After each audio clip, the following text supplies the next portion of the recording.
Add कर दिया हूं मैं, इसकी सारी डिटेलिंग आपको सिनोनिम्स के साथ दी जा रही है। तो पैलिएटिव एक वर्ड आया है द हिंदू एडिटोरियल में, वहां से मैं निकाल करके लाया हूं। इसका क्या मतलब होता है? तो पैलिएटिव जो वर्ड है इसका मतलब होता है प्रभावशाली इलाज के बिना दर्द या लक्षणों में राहत। अगर कोई भी आपको बीमारी है तो जरूरी नहीं आप उसका क्या यहाँ पे मेडिसिन्स की तरफ, ट्रीटमेंट की तरफ ही जाएं। यहाँ पे बहुत सारे केयर, बहुत सारे सर्विसेज प्रदान करके भी आप उसमें राहत पा सकते हैं। तो इसी को पैलिएटिव केयर बोला जाता है। वर्ड को मैं यहाँ पे क्लियरिफाई किया। अब पैलिएटिव का अगर सिनोनिम्स के रूप में देखें तो यहाँ पे क्या हमें मिलेगा? सूथिंग, एलिविएटिंग यानी कम करना कोई ऐसी। फॉर एग्जाम्पल इसको पेन किलर से भी आप जोड़ करके देख सकते हैं। तो सेडेटिव जो भी एलिमेंट है वो पेन किलर को भी दर्शाता है। यानी इन सब चीज़ों में जो भी चीज़ें प्रॉब्लम क्रिएट कर रही हैं उसको कम करने के लिए ये चीज़ें लागू करी जाती हैं।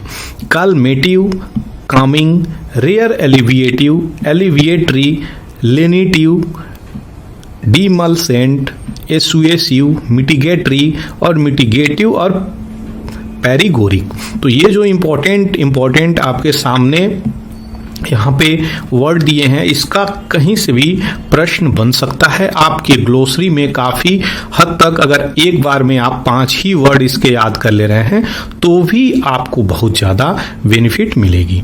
दूसरा जो वर्ड है वो है ऑटोनॉमी। ऑटोनॉमी क्या है? तो ऑटोनॉमी का मतलब होता है इंडिपेंडेंस, स्वायत्तता, फ्रीडम। एक लोगों की अगर बात करी जाए या फिर गवर्नमेंट की बात करी जाए तो उसकी फ्रीडम की बात बोली जा रही है, इंडिपेंडेंस की बात बोली जा रही है। तो इसकी सिनोनिम्स अगर देखेंगे तो क्या हो जाएगा?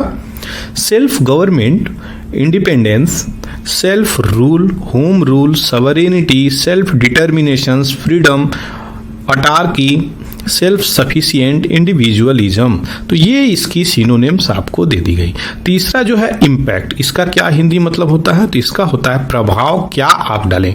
एक इम्पैक्ट वो भी होता है, एक कार आई दूसरे कार से लड़ गई, इसको भी इम्पैक्ट एट द टाइम आप बोला जाता है। इसका मतलब कोलिजन भी होता है।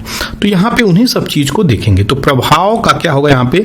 Effect, influence, impression, footprint, result, aftermath, consequences, repercussion, ramifications और रिवर्बरेशंस। तो ये जो इंपॉर्टेंट टर्म दिए गए हैं आपको वो आप रिमेंबर कर सकते हैं, अपनी ग्लोसरी को बूस्ट अप कर सकते हैं, जिससे आपको इंग्लिश बोलने में बहुत ज़्यादा फायदा हो सकता है।